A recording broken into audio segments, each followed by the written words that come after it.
Quizás el deseo mayor de los hombres es sentirse grandes y poderosos.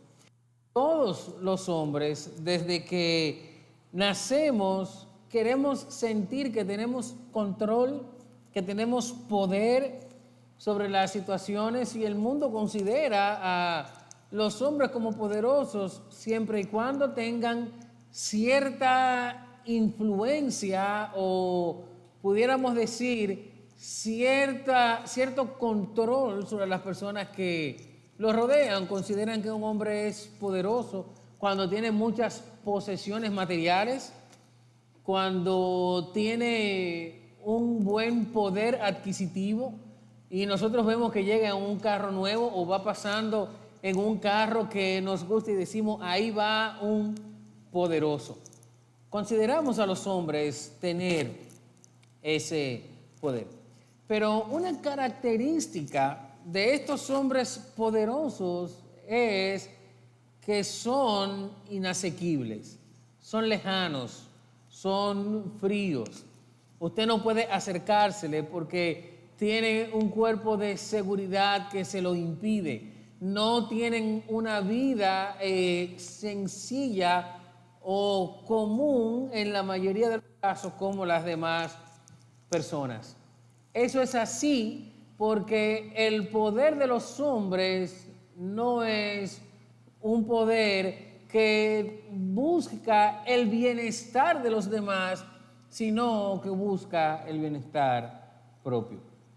Nosotros estamos estudiando a Dios, estamos hablando de qué necesitamos para conocer a Dios. Y hemos comenzado a ver algunas cosas acerca de nuestro Dios, y algunas de ellas las hemos encontrado en el Salmo 139.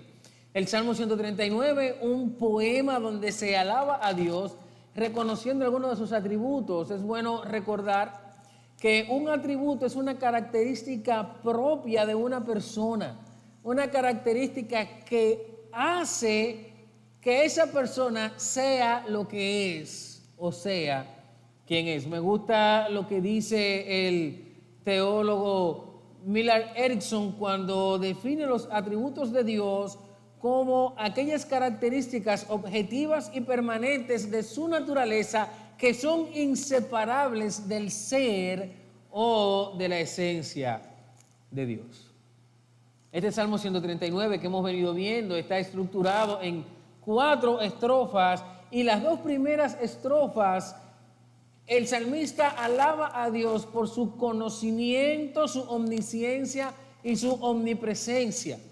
Allí nos enseña que Dios tiene el control de todas las cosas. Lo que nos está diciendo aquí en esta primera estrofa es que Dios nos conoce de una manera profunda. Dios tiene sobre nosotros un conocimiento detallado de todas las áreas de nuestra vida. Mira cómo el salmista lo detalla aquí. En el versículo 2, él dice que Dios conoce nuestra cotidianidad, pues Él conoce mi sentarme, mi levantarme.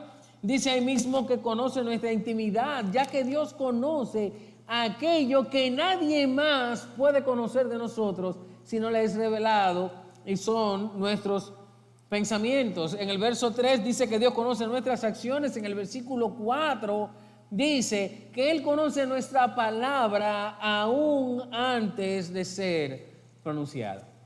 Pero no solamente nos muestra esto. En los versos siguientes, Él continúa ampliando esta enseñanza acerca del control de Dios, diciéndonos que todo Dios lo sabe porque está en todas partes.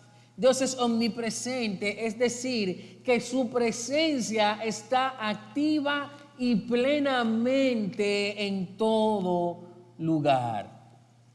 Ese es nuestro Dios. En el versículo 7, donde inicia la segunda estrofa, el salmista dice que es imposible huir, escapar de la presencia de Dios. Dios está en todas partes, trascendiendo los límites del tiempo y del espacio. Está en todo lugar con todo su ser. Vaya al texto una vez más conmigo. Vamos a leer esta segunda estrofa, versículo 7. Dice: ¿a dónde me iré de tu espíritu, o a dónde huiré de tu presencia? Si subo a los cielos, allí tú estás. Si en el Seol preparo mi lecho, allí tú estás. Si tomo las alas del alba y habito en lo más remoto del mar, aún allí me guiará tu mano y me tomará tu diestra. Si digo, ciertamente las tinieblas me envolverán y la luz a mi alrededor será noche, ni aun las tinieblas son oscuras para ti. La noche brilla como el día, las tinieblas y la luz son iguales para ti. Dios está en todas partes, está en el cielo, dice el versículo 8. La segunda parte del verso 8 dice que también está en el infierno. Su justicia, como dice un predicador, es lo que mantiene viva la llama del infierno. Allí está nuestro Dios. Pero mira lo que dice el versículo 9 y 10. Me encanta como él lo dice. Y está aquí hablando de qué tan rápido o qué tan lejos pudiera él llegar para irse de la presencia de Dios. Es por eso que él dice, si tomare las alas del alba, si me montara en un rayo de luz cuando va saliendo el sol y lograra viajar a 300,000 kilómetros por segundo, que es la velocidad de la luz, y me iría al punto más lejos que pudiera, no hago nada porque allí está tu presencia. Y si me escondo en la oscuridad, dice el versículo 11 y 12, allí está también el Señor. Las tinieblas y la luz son iguales para Dios. Este conocimiento de Dios, estos atributos de Dios, deben provocar o provocan dos tipos de reacciones: advertencia, temor y espanto a aquellos que viven separados de Dios, a aquellos que viven una vida involucrada en el pecado, pero nos llenan de consuelo, de ánimo, de fortaleza y esperanza a aquellos que confiamos en Dios, que lo tenemos a Él como nuestro Dios, como nuestro Salvador. En la tercera estrofa de este salmo, entonces, comenzando en el versículo 13, el salmista nos va a hablar de otro atributo de Dios que sostiene lo que hemos visto hasta este momento. Este control de Dios se ve reforzado en otro atributo importante y es su omnipotencia. Dios es omnipotente. La omnipotencia respalda la omnisciencia y la omnipresencia de Dios. Si Dios no fuera todopoderoso, tampoco podría ser todo sabio ni pudiera estar presente en todo lugar. Arthur Pym, hablando de esto, dice que el poder es lo que le da vida y acción a todas las perfecciones de la naturaleza divina. Es decir, es lo que le da vida a todos los atributos de Dios. Y mira lo que él continúa diciendo. Esto es una porción de su libro, Los atributos de Dios. Él dice, cuán vanos serían los consejos eternos si el poder no interviniera para ejecutarlos. Sin poder, su misericordia no sería más que una débil lástima, sus promesas un sonido vacío y sus amenazas un mero espantapájaro. El poder de Dios es como Él mismo, infinito, eterno, incomprensible. No puede ser controlado, restringido ni frustrado por las criaturas. Eso dice la palabra de Dios. Me gusta como lo dice Job en el capítulo 23, los versículos 13 y 14. Dice, pero Él, hablando de Dios, Él es único. ¿Y quién lo hará cambiar? Lo que desea su alma, eso hace. Porque Él hace lo que está determinado para mí y muchos decretos como estos hay en Él. El Salmo 135, versículo 6 dice, todo cuanto el Señor quiere lo hace en los cielos y en la tierra. Me suena eso a cuando el Señor Jesús, hablándole y dándole la gran comisión a sus discípulos, dice, toda autoridad me ha sido dada en el cielo y en la tierra. Dios tiene poder en el cielo, en la tierra. Sigue diciendo el Salmo 135, en los mares y en todos los abismos. Pero mira cómo el salmista ilustra y detalla ese poder de Dios. en este Salmo 139. Mira el versículo 13, lo que dice: porque tú formaste mis entrañas, me hiciste en el seno de mi madre. Te daré gracias porque asombrosa y maravillosamente he sido hecho. Maravillosas son tus obras y mi alma lo sabe muy bien. No estaba oculto de ti mi cuerpo cuando en secreto fui formado y entretejido en las profundidades de la tierra. Tus ojos vieron mi embrión y en tu libro se escribieron todos los días que me fueron dados cuando no existía ni uno solo de ellos.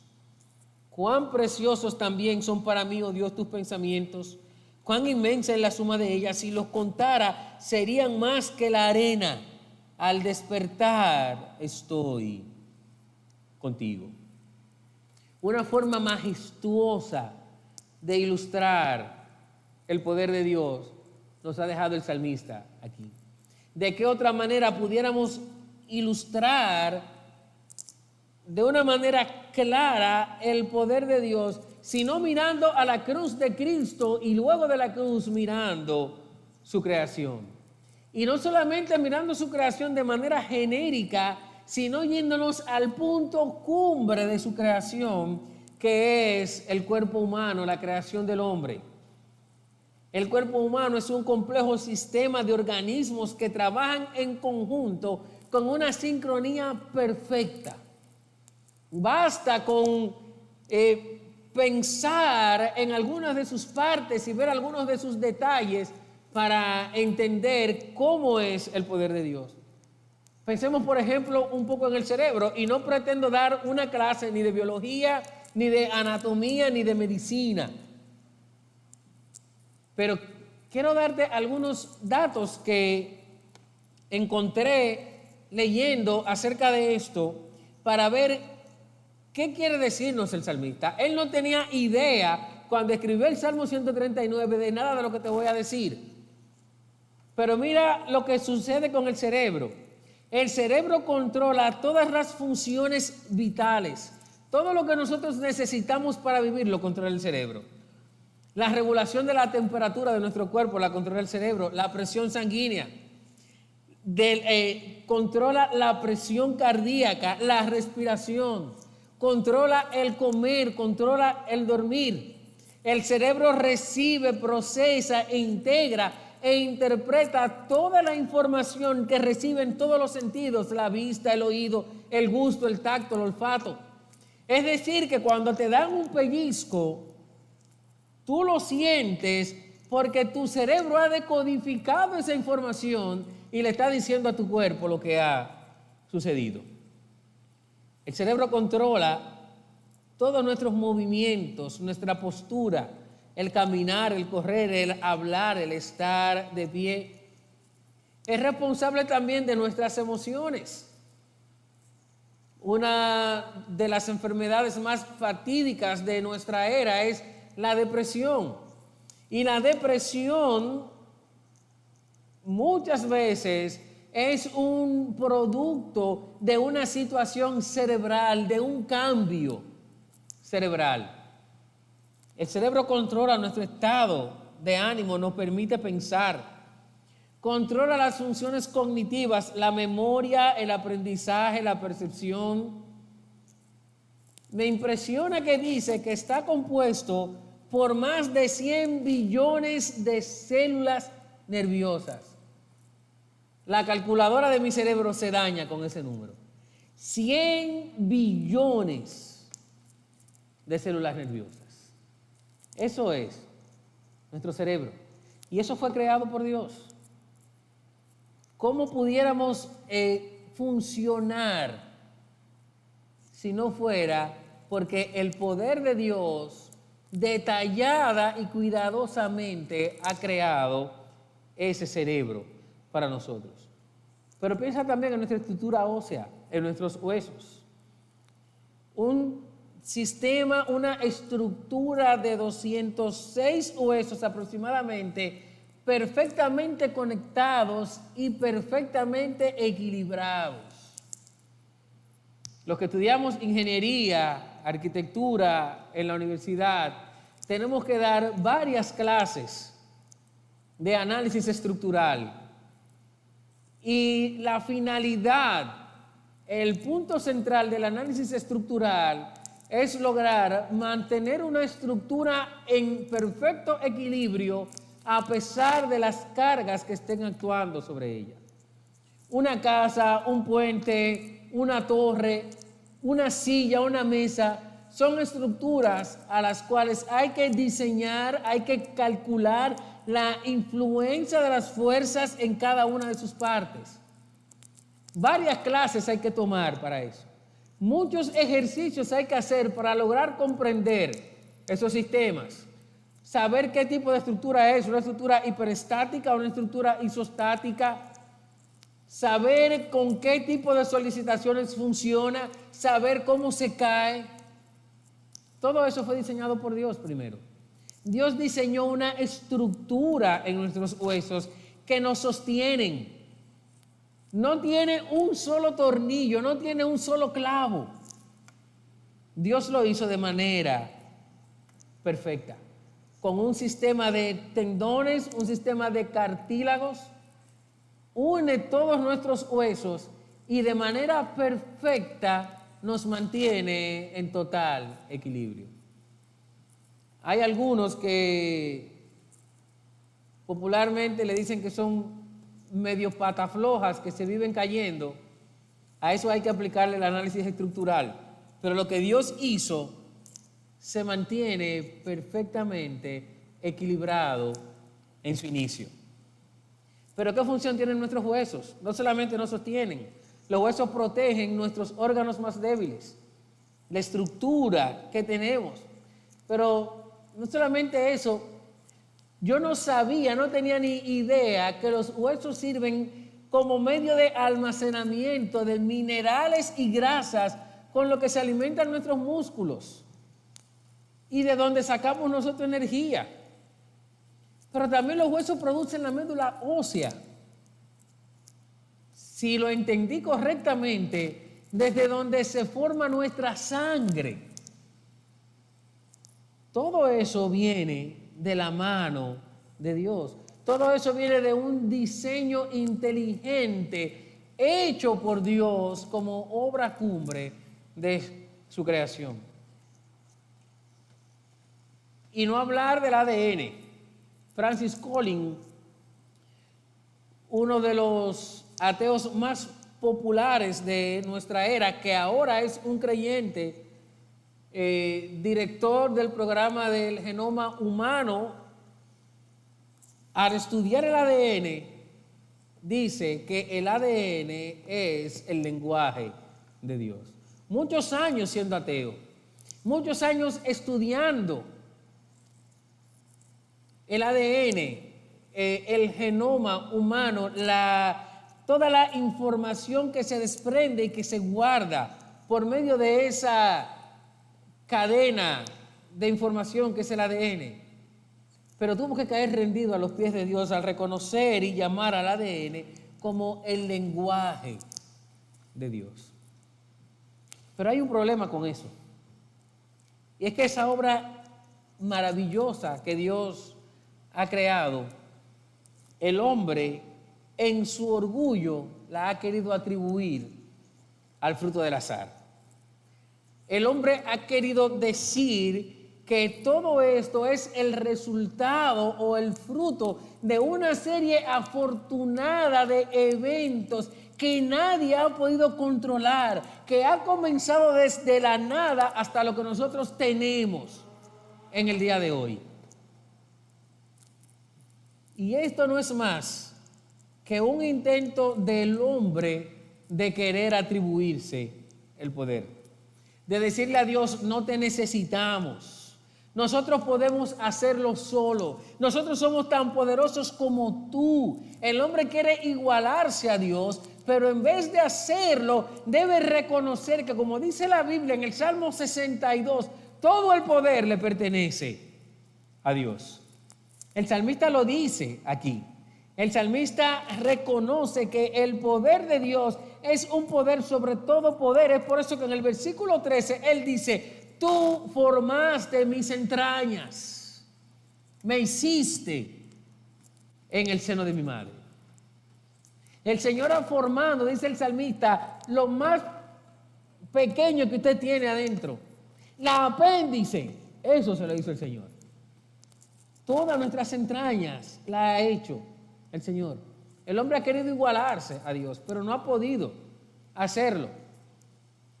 No sé si usted recuerda aquella ovejita famosa llamada la ovejita Dolly, que fue clonada por un grupo de científicos buscando, según ellos, su proyecto, crear medicinas partiendo de los animales.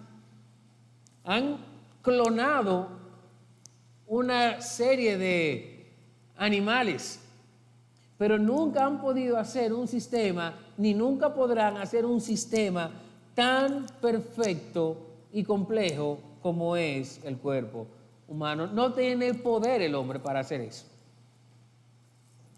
Otra creación del hombre fue aquel monstruo famoso, Frankenstein, creado por Víctor Frankenstein en la novela de Mary Shelley.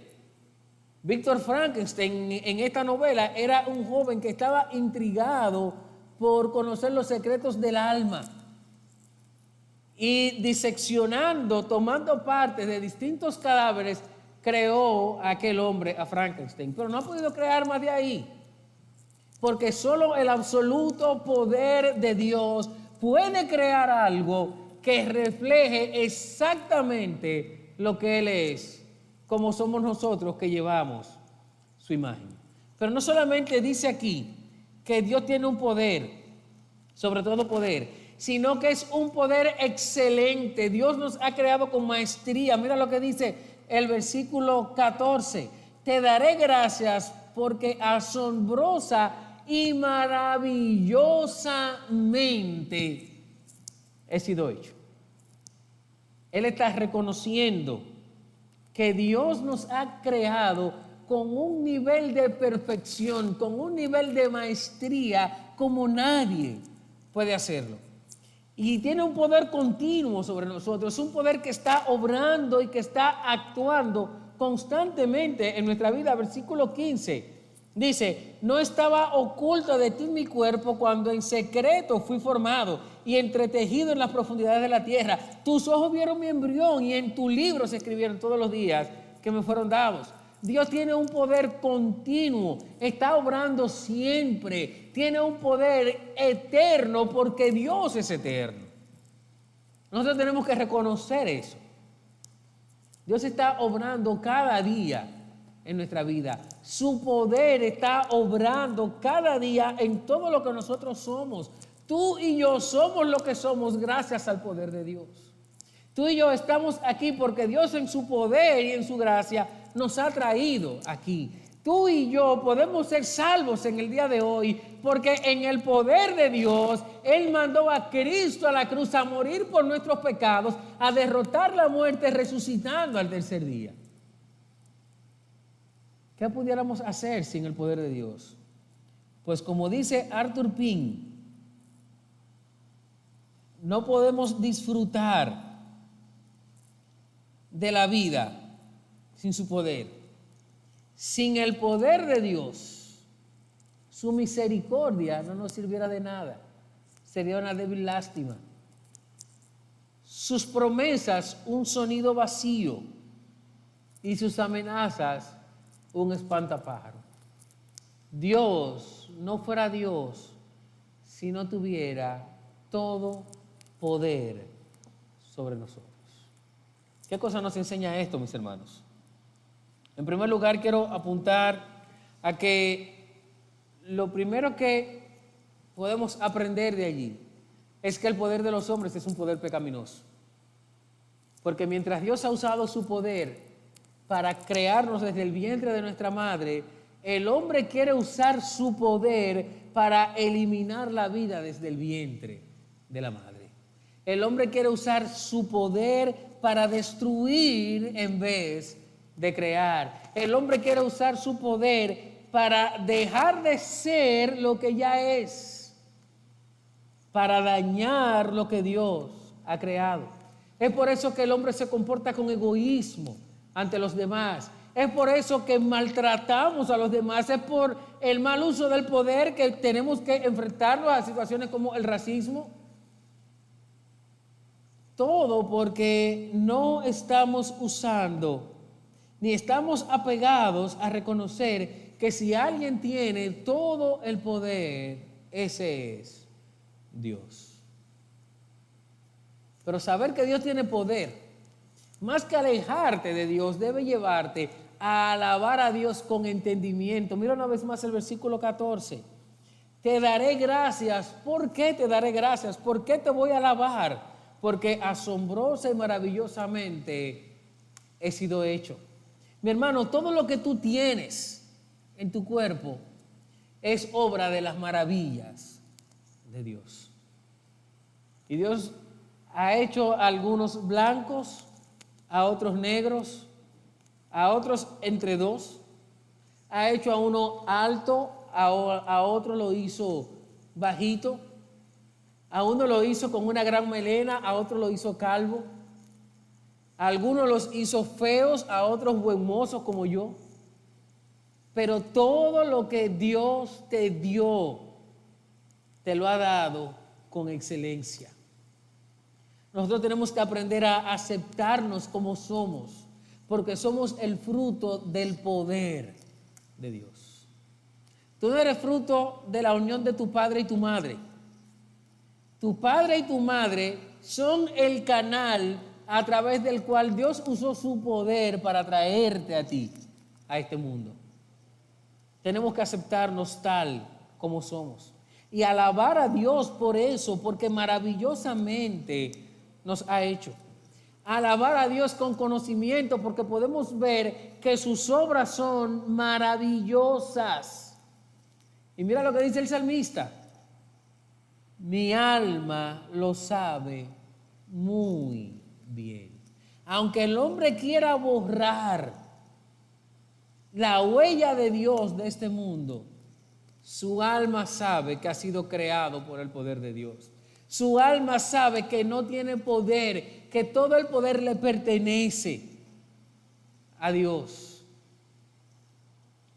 Mi alma lo sabe bien, dice el salmista. Eso no es algo que tienen que recordarnos constantemente. Eso es algo que nosotros sabemos, y lo sabemos porque dice la palabra de Dios que Él grabó su ley en nuestros corazones. Nosotros lo sabemos. Queremos negar a Dios. Queremos irnos en contra de la voluntad de Dios. Queremos irnos en contra del poder de Dios. Pero antes de eso hay algo que debemos hacer. Y es que al reconocer este poder, tenemos que caer humillados delante de Dios. Estamos conscientes del poder de Dios, de que hemos sido hechos según su grandeza. Por eso el salmista dice: cuán preciosos son para mí, oh Dios, tus pensamientos, cuán inmensa es la suma de ellos. ¿Cuál debe ser tu actitud ante la presencia de Dios? ¿Cuál debe ser tu actitud ante su omnisciencia? ¿Cuál debe ser su actitud ante su omnipotencia? Debe ser una actitud de humillación, una actitud de reconocer: yo no soy nada fuera de Dios, de reconocer: yo estoy aquí por ti, no por mí, de reconocer que el único digno de toda la gloria, de toda la honra y de toda la alabanza es nuestro Dios. Pero esto debe ser causa de consuelo también. Debe ser causa de consuelo, de ánimo, de esperanza. ¿Por qué? Porque hay un Dios poderoso que no es lejano a ti, sino que te ama. Y que lo demostró enviando a su Hijo por tu vida. No es un Dios como aquellos que están en el Olimpo, que te van a castigar, que te van están enojados constantemente, y ante los cuales tú tienes que estar haciendo un sinnúmero de sacrificios para ganarte su favor. No. El poder de Dios es causa de nuestro consuelo, porque el Dios Todopoderoso te ama. Ciertamente porque te ama, en situaciones tiene que castigar tu pecado, pero castiga tu pecado para llevarte cada día a ser mejor. Tú no tienes que hacer nada para venir a Él, sino que Él decidió dejar toda su gloria para venir por ti. Eso debe ser el mayor de todos los consuelos. Debe ser consuelo porque el poder de Dios está obrando constantemente en tu vida. Siempre está obrando en tu vida el poder de Dios. Así que si estás aquí en este momento es porque Dios en su poder está obrando en tu vida. Se ha acercado y en su poder te ha llevado a escuchar y a entender su palabra para que reacciones de manera correcta delante de Él. Y la manera correcta de relacionarte con Él es reconociendo que Él es el Dios Todopoderoso, que tú lo necesitas como tu Señor y tu Salvador. Estos atributos son como una cadena, son como los eslabones de una cadena. Uno no puede ser sin el otro. No funcionan de manera independiente, sino que viven en una completa dependencia entre sí. Están coronados en este salmo por otro atributo de Dios y es su santidad. La última estrofa de este salmo, desde el verso 19, el salmista dirige su atención a la santidad de Dios. Y la santidad de Dios corona los atributos de Dios porque nos lleva a ver que Dios nunca usará sus atributos en contra de lo que ya Él nos ha prometido. No usará sus atributos en tu contra, sino que lo usará siempre a tu favor. Aquí Él habla de aquellos que andan en contra de Dios. Si Él dice, oh Dios, si tú hicieras morir al impío, por tanto, apártense de mí, hombres sanguinarios, porque hablan contra ti perversamente y tus enemigos toman tu nombre en vano. Está diciendo, aquellos que no aman la santidad de Dios deben ser exterminados. Y pregunta, no odio a los que te aborrecen y me repugnan los que se levantan contra ti. Los aborrezco con el más profundo odio. Se han convertido en mis enemigos. Él sabe que están mal. No quiere asociaciones con ellos porque Dios controla todo por su santidad. Pero hay algo importante aquí también, es que el salmista no solamente reconoce la falta de santidad de los demás, sino que él sabe que él mismo necesita ser santo delante de Dios. Él también necesita exponerse a esto porque en el versículo 23 él le hace varias peticiones al Señor. Él dice, escudriñame, oh Dios. Está volviendo a lo mismo donde comenzó. Él le está diciendo, Dios, tú lo sabes todo. Y le dice, yo necesito ahora que tú me escudriñes, que conozcas mi corazón, que me pruebes y conozcas mis sentimientos, mis inquietudes, y ve si hay en mi camino malo y guíame en el camino eterno. ¿Qué podemos hacer tú y yo ante la realidad de quién es nuestro Dios? ¿Qué podemos hacer tú y yo ante la realidad de la omnisciencia, de la omnipresencia, de la omnipotencia de Dios? ¿Qué podemos hacer tú y yo al saber que Dios es santo? El camino que nos queda es decir, como el salmista, escudriñame, oh Dios, conoce mi corazón, pruébame, conoce mis inquietudes y ve si hay en mí camino malo y guíame en el camino eterno. Para conocer a Dios tenemos que relacionarnos con Él. Tenemos que dejar que Él obre en nosotros. Conocer a Dios implica que nosotros sabemos, que nosotros buscamos todo lo que Dios tiene y que nosotros debemos seguir para ser cada día más como Él. No hay un consuelo mayor para aquel que confía y vive para Dios que saber que Dios todo lo sabe, que Dios está contigo en todo lugar, que Dios todo lo puede. Pero sobre todo saber que aquel Dios santo es el que guía tu vida, eliminando el camino malo y guiándote en el camino bueno. Cada día ven a los pies del Señor. Cada día busca su rostro. Relaciónate con Él y vive con una misión en tu vida: conocer a Dios.